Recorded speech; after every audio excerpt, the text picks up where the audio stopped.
नमस्कार। Cast India के YouTube channel पे आप सभी दर्शकों का हार्दिक स्वागत है। दोस्तों, ये कास्ट इंडिया की नई सीरीज़ है और आम तौर पे जो पहले सीरीज़ वगैरह की शुरुआत हुई थी, उसमें हम काफ़ी इन्फॉर्मेटिव चीज़ें आपके लिए लेकर आए थे। लेकिन इस बार जो हम लाए हैं आपके सामने, एक कहानी है, एक स्टोरी है।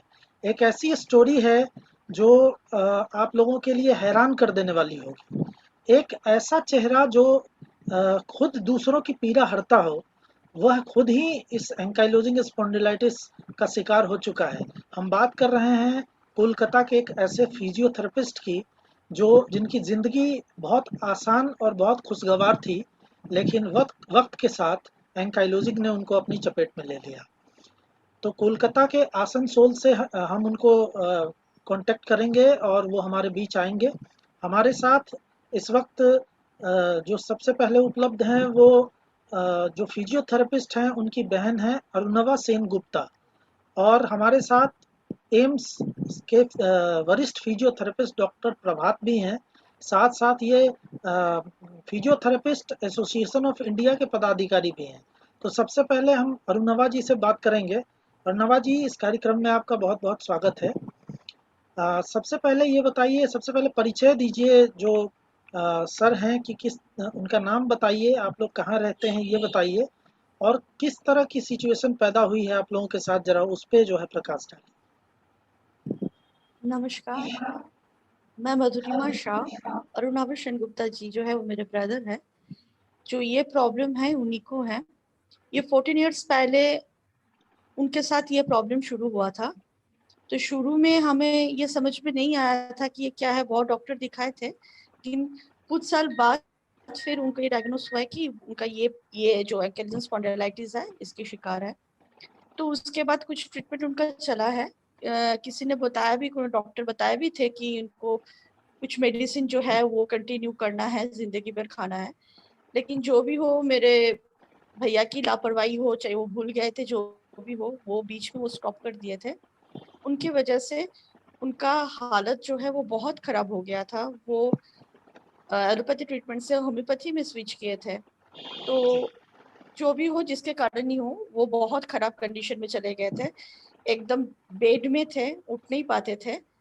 और अपना जो उनका जो काम है वो तो बिल्कुल ही बंद हो गया था। वो चेंबर वगैरह नहीं जा पाते थे जी। और बहुत ज्यादा प्रॉब्लम में वो थे।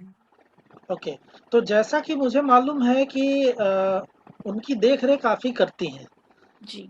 तो उनकी देख-रेख में किस तरह की चुनौतियों का सामना करना पड़ता है? यह भी मुझे पता चला है कि आप मतलब अपने घर को अकेला सँभालती हैं और जी, आपका अपना परिवार भी है, तो कितना मुश्किल है इन सब चीज़ों को डील करना?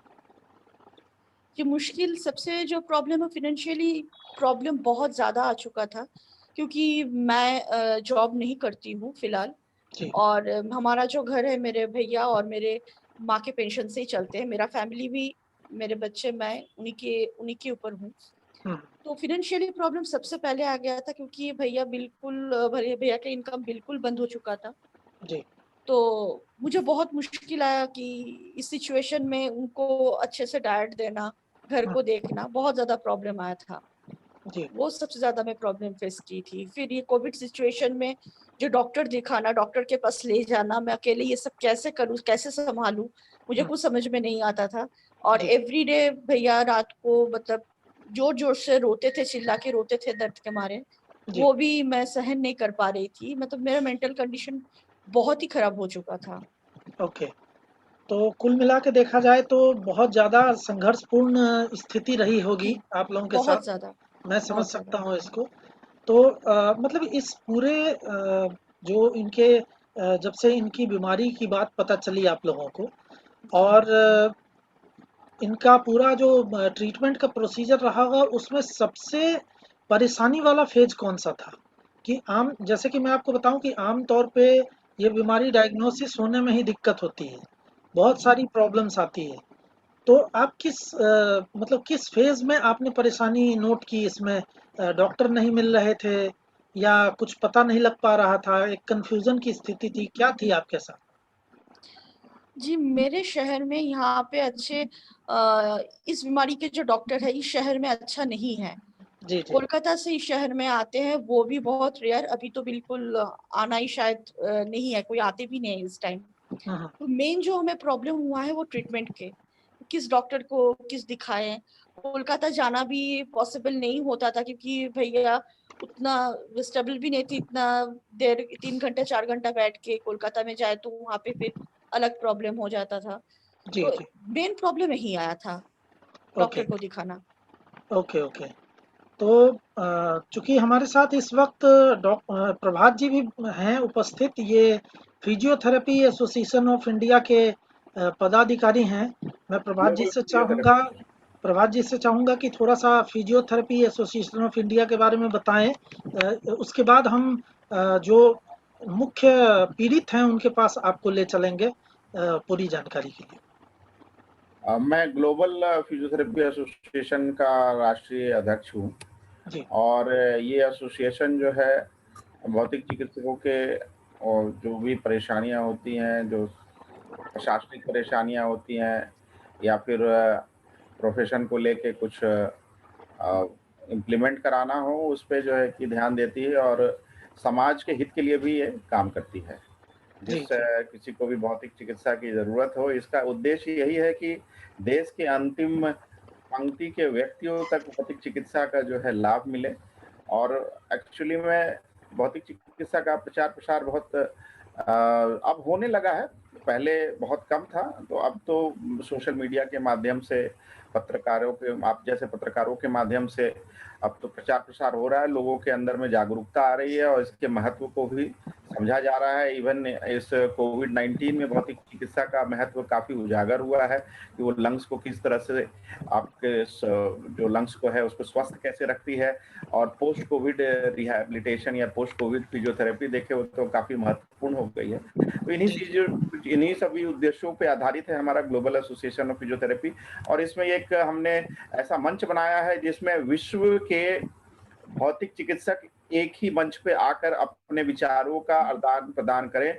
जो भी वैज्ञानिक विचार हैं भौतिक चिकित्सा के संबंध में, उसका आदान-प्रदान करें, जिसका लाभ जो स्वास्थ्य लाभ है वो समाज के व्यक्तियों को, साधारण व्यक्तियों तक उसका लाभ प्राप्त हो। यही उद्देश्य है हमारा। जी, जी। प्रभात जी, एक सवाल जो बहुत ही बुनियादी है कि क्या आपने इससे पहले कभी सुना था कि एक थेरेपिस्ट खुद इस तरह की बीमारी के शिकार हो गए, एंकाइलोजिंग स्पॉन्डिलाइटिस? हाँ, कुछ हमारे 1-2 मित्र हैं, उनको एएस की शिकायत रही है, लेकिन वो अपने आप को अभी तक स्वस्थ व्यायामों के माध्यम से, दवाइयों के माध्यम से उनका अभी जो डिसेबिलिटी का जो परसेंटेज है वो काफ़ी कम है। जी, एक मेरे मित्र हैं, वो अभी रांची में हैं, उनको भी आज से 10 साल पहले उनको भी जो है डायग्नोज़ किया गया था, लेकिन वो ठीक है, अपना काम कर लेते हैं और एक्टिव है, अपने जीवन में अभी एक्टिव जी। है। चलिए, तो 1-2 बहुत लोगों अच्छी को मैं बात है। जानता हूँ हुँ, हुँ। और आपके माध्यम से इनसे भी परिचय हो रहा है, तो जी, जी, इनके जी। बारे में भी जानेंगे। तो अब हम आपको ले चलते हैं अरुणवा सेन गुप्ता, जो मतलब फिजियोथेरेपिस्ट हैं पेशे से और एंकाइलोजिंग स्पॉन्डिलाइटिस दुर्भाग्य से उसके भी शिकार हैं। तो हम अरुणवा जी से सीधा बातचीत करेंगे इस बारे में जानने के लिए। आपका बहुत स्वागत है अरुणवा सेन गुप्ता जी। सबसे पहले मैं आपसे ये जानना चाहूँगा कि एंकाइलोजिंग स्पॉन्डिलाइटिस से पीड़ित होने से पहले आपकी ज़िंदगी कैसी चल रही थी? मैं एंकाइलोजिंग स्पॉन्डिलोसिस के पहले मेरा लाइफस्टाइल बिल्कुल नॉर्मल था। जी, ऐसा साइकिलिंग, रनिंग, वॉकिंग कोई तकलीफ नहीं था। जी, उस टाइम में मैं स्टूडेंट था, तो उसमें कोई प्रॉब्लम नहीं था। मेरा ट्यूशन जाना, मार्केट जाना, दुकान में जाना, शॉपिंग करना, कोई प्रॉब्लम नहीं, जी, बिल्कुल नॉर्मल। जी। तो मतलब नॉर्मल ज़िंदगी आपकी थी। हम्म, ये इस बीमारी का पता आपको कब चला और किस तरीके से चला? थोड़ा-सा इस बारे में बताइए। अच्छा। हमको जब 2012 में एक बार जी। बहुत प्रॉब्लम हुआ था। 2012 में करीब 10 साल 8 साल हो गया। हुँ, हुँ। उस टाइम में तब डॉक्टर कलकत्ता में ऐसा कोई र्यूमेटोलॉजिस्ट देखा है और हमको HLA-B27 टेस्ट करने बोला है। तभी पता चला कि HLA-B27 पॉजिटिव है और देखकर सब और साथ कुछ दिया था टेस्ट करने का, तब पता चला कि डॉक्टर ने डिसाइड किया कि एएस का पेशेंट है। तब से पता चला। तो ये डायग्नोसिस होने में कितना वक्त लग गया? काफी लंबा समय लगा या जल्दी ही डायग्नोसिस हो गया ये? नहीं, ये 8 साल 10 साल के बाद भी हुआ था। यहाँ पर हम बहुत ऑर्थोपेडिक को दिखाया, मगर क्लियर कट हमको कोई नहीं बताया कि तुमको एएस हुआ है, तुम जल्दी तुम प्रिकॉशन लो इसका। ओके, तो यानी कि काफी लंबे वक्त के बाद आपको पता चला। हाँ। तो ये जो डायग्नोसिस होना और बीमारी का मतलब बीमारी की शुरुआत होना, डायग्नोसिस होना और बीमारी का पता लगना, इन सब पीरियड में आपको क्या लगता है सबसे मुख्य चुनौती आपके सामने क्या रही? आप क्या मतलब उस समय क्या फील कर रहे थे? मतलब कहाँ लग रहा था कि कुछ सिस्टम में खामी है? ऐसा तो मेरा जकड़नपन बहुत आ गया था, दर्द हरदम तो रहता है, लगता है कि मेरा लाइफस्टाइल खत्म ही हो गया और कुछ नहीं कर नहीं पाऊंगा। और इसमें मेरा ब्रेन में थोड़ा एंजाइटी, दिल में एंजाइटी आ गया था, ब्रेन अपसेट रहता था, कोई को साथ डिप्रेशन जैसा, कोई को साथ बात करने का अच्छा नहीं लगता है, इरिटेशन आ रहा था माइंड में, बस ऐसे ही लगता था। जी जी। तो मतलब मैं ये जानना चाह रहा हूँ आपसे कि आप एक फिजियोथेरेपिस्ट हैं, अन्य सामान्य लोगों के मुकाबले आप ज़्यादा जागरूक होते हैं इस तरह की बीमारियों के प्रति। हालांकि ये बात अलग है, ये भी एक सबसे वैलिड पॉइंट है कि इस बीमारी की डायग्नोसिस ही नहीं हुई थी तो आप कैसे अपने आप ये पता कर लेते कि आपको किसी तरह की प्रॉब्लम है, मतलब उस तरह की प्रॉब्लम है, ये भी एक पॉइंट है। लेकिन मतलब आप एज अ फिजियोथेरेपिस्ट इस स्थिति में पहुंच गए, इसको कैसे देखते हैं आप? ये कैसे हो गया? देखिए, फिजियोथेरापिस्ट हूँ तो ठीक ही है, मगर हमको हो गया, ये मेरा बैड लक है, ऐसा हो गया। और सबसे बड़ा बात है जो हमको देर से पता चला कि हम एएस का पेशेंट है, ये मेरा बैड लक है। और भी अगर शुरुआती में हम तो डॉक्टर, और पहले तो हम नहीं जानते जिसको र्यूमेटोलॉजिस्ट को दिखाना है, तब हम डॉक्टर ऑर्थोपेडिक डॉक्टर को बहुत को दिखाया, कोई नहीं हमको बताया जे एएस है, आपको तुरंत कोई र्यूमेटोलॉजिस्ट को पास जाना है, रेफर कर देना है। और एक जो बात है, जो साजो जो मेडिसिन है उसको बारे में हमको प्रिस्क्राइब किया है, कोई र्यूमेटोलॉजिस्ट हमको नहीं बोला है कि आपको ये लाइफ लॉन्ग खाना है, इतना दिन से इतना दिन खाना है, बहुत इंपॉर्टेंट है, ऐसा कोई नहीं बताया। इसलिए इसका वजह से हम बहुत सालों हम इसको खाना बंद कर दिया था। ये हुआ कि हमको ये लग रहा है, अपसेट लग रहा है सोचने से। हाँ दोस्तों, यहाँ पे एक बात ध्यान दिलाना चाहूँगा मैं, चूँकि अरुणवा जी भी इस चीज़ मतलब इस उलझन में फंसते हुए दिख रहे हैं और मतलब इस उलझन में फंस चुके थे। दरअसल साज जो प्रिस्क्राइब किया जाता है, इस साज को बिना किसी डॉक्टर के परामर्श के आपको न तो लेना है और न ही छोड़ना है। सबसे बड़ी ध्यान देने की बात यह है कि साज को अगर आपने छोड़ दिया तो आप दिक्कत में आ सकते हैं। आपका जो पोस्चर डिटोरिएशन का प्रोसेस है वो तेज हो सकता है।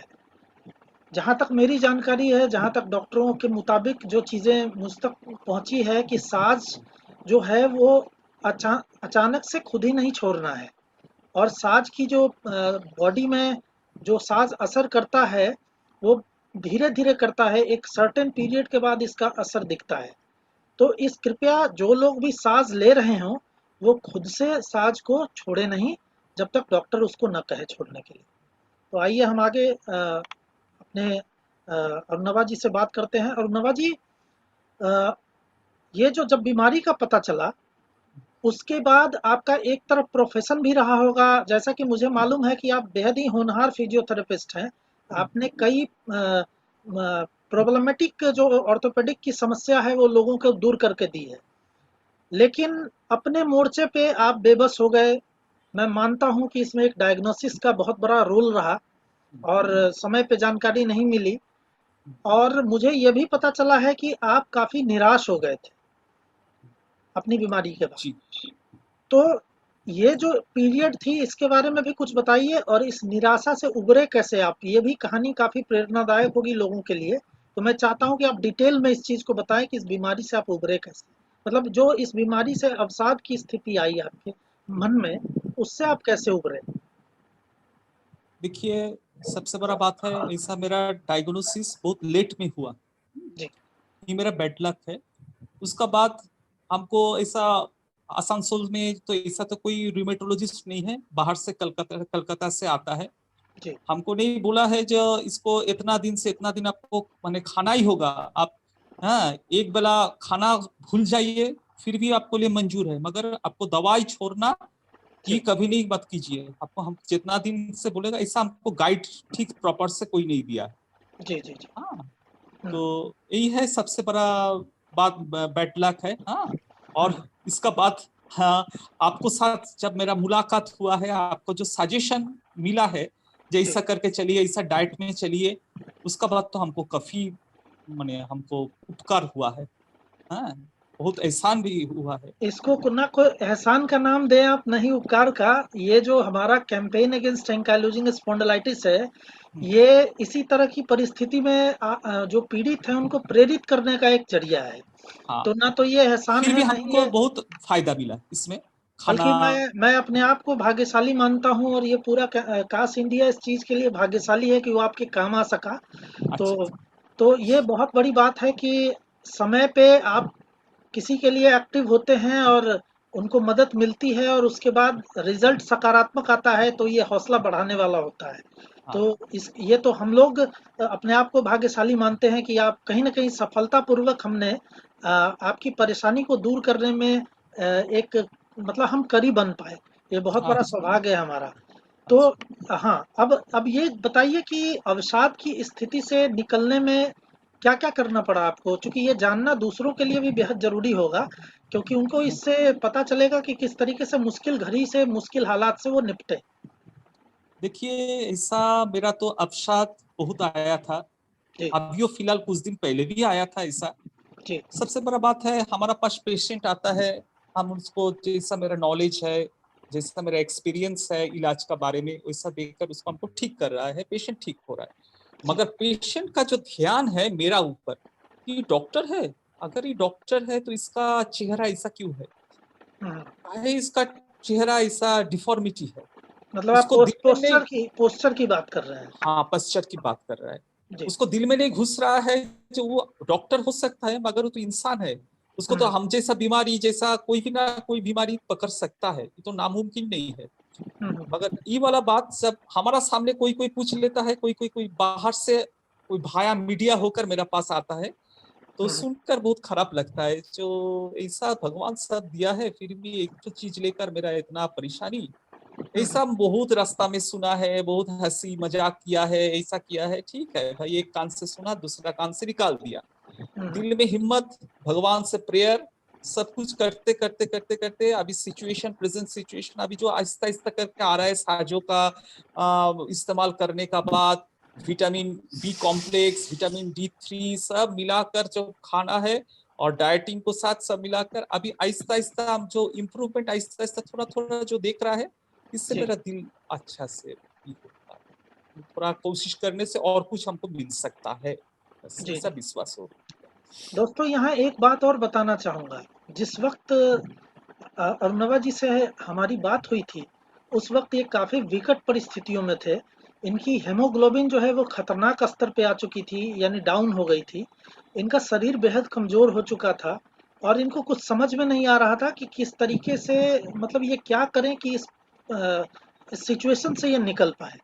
तो उस वक़्त मैं बहुत इनको इस चीज़ के लिए मतलब एप्रिशिएट करना चाहूँगा कि इन्होंने बहुत हिम्मत भी दिखाई अपने स्तर पे भी, और कुछ सजेशंस भी इनके काम आए हैं। तो मैं चाहता हूँ कि अरुणवा जी खुद अपने आप बताएँ कि किस तरीके से इन्होंने अपने आप को रिकवर करने की कोशिश की, क्या-क्या किया? थोड़ा-सा इलैबोरेट कीजिए इसको। अच्छा, सबसे पहले जो कार्बोहाइड्रेट जो होता है, शक्कर, हाँ आलू, जो कार्बोहाइड्रेट वाला चीज है, हम जी। उसको आहिस्ता आहिस्ता करके बंद कर दिया। एक दिन में फट से बंद हम कर नहीं पाया है, हुँ, मगर आहिस्ता आहिस्ता जितना हो सके बंद कर दिया है। अभी थोड़ा थोड़ा खाता है, एकदम बंद जो नहीं बोलता है वो नहीं है, मगर पहले से बहुत कम कर दिया है जी। उसका बाद है हाँ, जैसा फ्रूट्स, सलाद, ये सब चीज तो ज्यादा खाता है। हाँ, हम्म, और ऐसा हम लोग तो नॉन वेजिटेरियन भी है, इसलिए अंडा, मछली ये सब तो चलता है, मीट ये सब तो चलता ही है, ठीक है। मगर सब कुछ माने एक तो बैलेंस का ऊपर में चलता है, एक तो कंट्रोल का ऊपर में, एक तो डाइट का ऊपर में चलता है। जी। फाइबर वाला चीज हम ज्यादा खाता है। जी। और उसका बाद है थोड़ा थोड़ा ब्रीदिंग एक्सरसाइज भी हम करता है, जैसा चेस्ट को एक्सप्लेशन करना, ये सब थोड़ा थोड़ा थोड़ा थोड़ा करके करता है। हम्म, मगर अभी जो वाला होता है थोड़ा तो मेरा कर्वेचर तो थोड़ा स्पाइन में आ गया, हम प्रोनेशन नहीं हो पा रहा है, इसके लिए थोड़ा थोड़ा हम करके ट्राई कर रहा है। मगर इतना दिन का जकरन अभी तुरंत नहीं जा रहा है। उम्मीद है जो आहिस्ता आहिस्ता करके हिम्मत, दिल में हिम्मत, सब कुछ करते करते वो भी आ जाएगा, बस यही हम सोचता है। मगर देखिए हमको थोड़ा हाँ देखिए जी तो मतलब ये बड़ी खुशी की बात है कि जिस दिन इनसे बात हो रही थी उस दिन काफ़ी मायूस लग रहे थे, लेकिन आज देखिए इनमें एक गजब का आत्मविश्वास है। तो ये इस चीज़ को साबित करता है कि अगर आप मानसिक रूप से अगर मजबूत रहते हैं, आपके अंदर आत्मविश्वास रहता है इस बीमारी से लड़ने की, तो मुझे पूरा यकीन है, यकीन कि आप सामने ही देख रहे हैं कि स्थिति बदलने में ज़्यादा वक्त नहीं लगता है। आपका पेन हो या आपका जो पोस्चर हो और जो भी आप जटिलताओं से गुजर रहे हो, उसमें काफ़ी राहत मिलती है। तो इसमें मानसिक मजबूती बहुत ज़रूरी है। और एक चीज़ जो अरुणवा जी ने बताया कि इनको दूसरों से पता चलता था कि लोग इनके पोस्चर्स पे सवाल उठा रहे हैं, बाहर देखने के बाद लोग हंसी मजाक उड़ा रहे हैं। तो देखिए ये सिचुएशन तो आती है, और ये सिचुएशन अगर इसमें आपने हार मान ली तो ये आइसोलेशन का बहुत बड़ा कारण बन सकता है। आप खुद को अलग थलग कर लेंगे, हीन भावना से ग्रस्त हो सकते हैं। तो यहाँ पे बहुत ख्याल रखना है इस चीज़ का कि कम से कम आप दूसरे की बात पर ध्यान न दें। जो हुआ है आपके साथ हुआ है, जो होगा वो आपके साथ होगा, और जी जो आप अच्छा बेहतर करेंगे वो अपने लिए करेंगे। यानी आप कहीं से भी कमज़ोर नहीं हैं। इससे भी जटिल बीमारियां दूसरे लोगों को है। अब किसी के पास आँख नहीं है, किसी के पास हाथ नहीं है, किसी के पास पैर नहीं है, आपके पास सब कुछ है, लेकिन थोड़ा-सा पोस्चर खराब है। तो मतलब इस तरह की जो चीज़ें हैं वो लगी रहती है। अब एक सामान्य इंसान है, बाहर से वो दिखता नहीं है कि बहुत बड़ी बीमारी से वो जूझ रहा है, लेकिन उसके शरीर में ऐसी बीमारी रहती है कि वो अंदर-अंदर परेशान रहता है। तो किसको कब क्या हो जाए कुछ कह नहीं सकते। तो इसलिए हार मानने की ज़रूरत नहीं है, इस किसी के टिप्पणी से प्रभावित होने की ज़रूरत नहीं है। ये आसान भी नहीं है, मैं मानता हूँ कि मुश्किल है, लेकिन अगर आप अपनी मानसिक क्षमता और आत्मविश्वास को थोड़ा-सा बनाए रखेंगे, तो आप इन परिस्थितियों से बहुत जल्दी बाहर निकल सकते हैं। हाँ हाँ तो वैसे अब मैं प्रभात जी के पास जाना चाहता हूँ। सर, आप फिजियोथेरेपी जो लोग करते हैं, उनके उनका प्रतिनिधित्व करते हैं।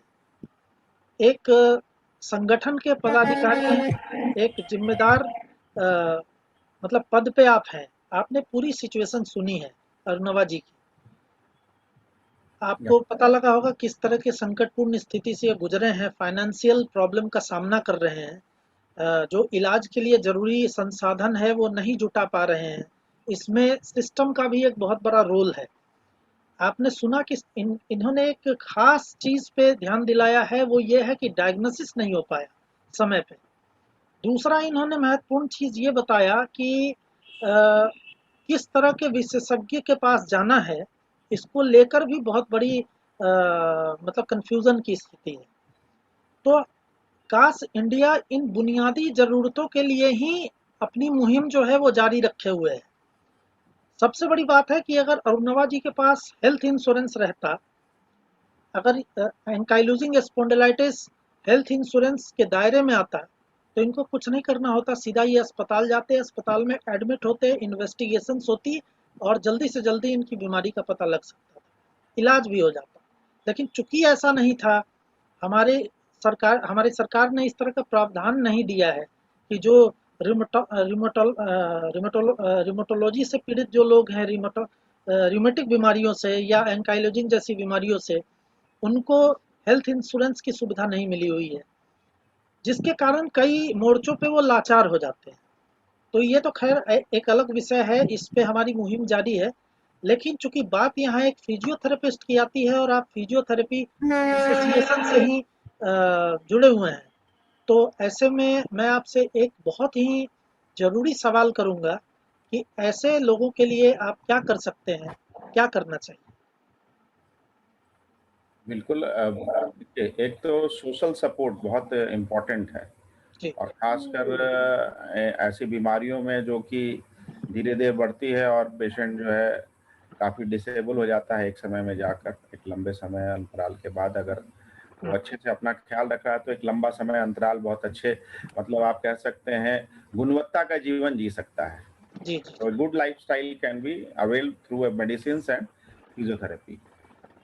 जैसा कि अभी अरुणवा जी से भी बात हो रही थी, उन्होंने बताया कि पहले वो किस तरह से जो है हतोत्साहित हो गए थे और बाद में धीरे-धीरे जब उनका उत्साहवर्धन हुआ और इलाज में सफलता प्राप्त हुई, तो वो अपने आप को आज जो है कि थोड़ा एक अच्छा महसूस कर रहे हैं और उनको ऐसा लग रहा है कि वो एक अच्छा जीवन आगे जी सकते हैं। जी, ऐसे मरीजों के लिए मैं यही बोलूँगा कि हम प्रयास करेंगे अपने संगठन की तरफ से भी कि कुछ फंड इकट्ठा किया जाए, और खासकर जो हमारे भौतिक चिकित्सक बंधु हैं, जी, उनको इंडेमनिटी बॉन्ड वगैरह इंश्योरेंस सेक्टर की तरफ से किस तरह से दिलाया जा सकता है, उस दिशा में भी हम लोग कार्य करें।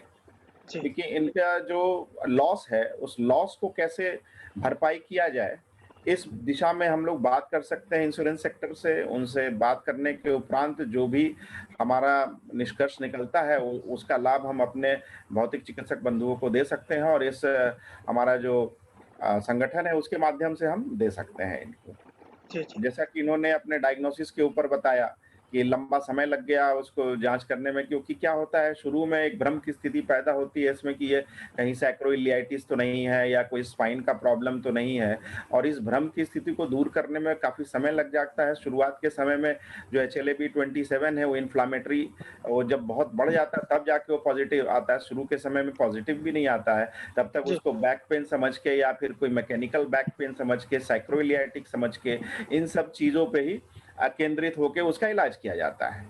जी, और जब तक वो आता है, डिफॉर्म थोड़ी सी होने लगती है, बैम्बू स्पाइन दिखने लगता है, इन्फ्लामेशन पूरे वर्टिब्रा में जब दिखने लगता है, कैल्सिफिकेशन हो जाती है लिगामेंट्स वगैरह में, तब जाके इसका जो है कि पता चलता है कि भाई इनको एंकिलोजिंग स्पॉन्डिलाइटिस है।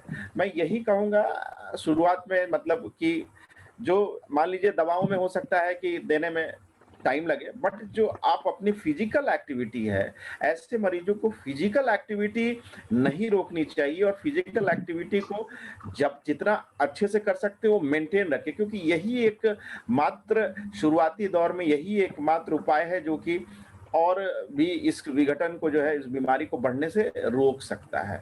तो मैं यही बोलूँगा कि भौतिक चिकित्सकों के संपर्क में आना चाहिए, और मैं जो भी अच्छे ऑर्थोपेडिक सर्जन्स हो, रेमेटोलॉजिस्ट हों, उनसे भी यही आग्रह करूँगा कि इस तरह के केसेस उनके पास आए, तो फिजियोथेरेपिस्ट के पास उनको ज़रूर एक बार भेजें सलाह लेने के लिए, और सलाह लेने के उपरांत वो सही दिशा में अपना फिजिकल एक्टिविटी कर सकते हैं, कौन-कौन सी एक्सरसाइज़ेज़, क्योंकि बाद में भी लगभग वही एक्सरसाइज़ेज़ करनी है, जो आप शुरुआती दौर में कर सकते हैं। हाँ, बाद में है कि वो ग्रेडेड जो भी उनकी बीमारी है उस हिसाब को देखते हुए ग्रेडेड एक्सरसाइजेस पे चले जाएं, बट शुरुआती दौर में जहाँ पे मांसपेशियों में अकड़न कम होती है, आपके जॉइंट्स में जो है अकड़न स्टिफनेस कम होती है, तो stretching exercises, mobility exercises, flexibility exercises, ये बहुत इंपॉर्टेंट होता है, और ये जब अगर शुरुआत से करते रहे तो पेशेंट की मोबिलिटी, फ्लेक्सिबिलिटी बनी रहती है आगे भी। जी, यही मैं बोलूँगा कि, और अनुरोध करूँगा कि आप भी कैश इंडिया के माध्यम से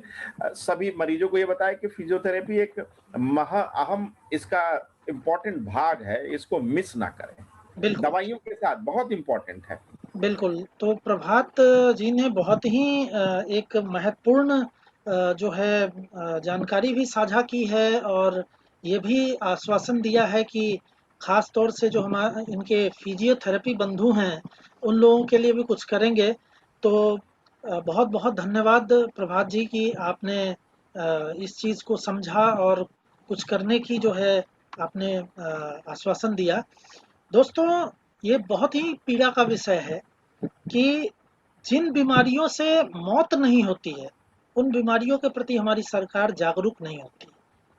कोरोना का समय है, लाखों की संख्या में लोगों की मौत हो रही है, तो कोरोना को लेकर एक ऊहापोह की स्थिति मची हुई है, एक भयावहता कायम है और ताबड़तोड़ इस पे जो है कार्रवाइयाँ चल रही है।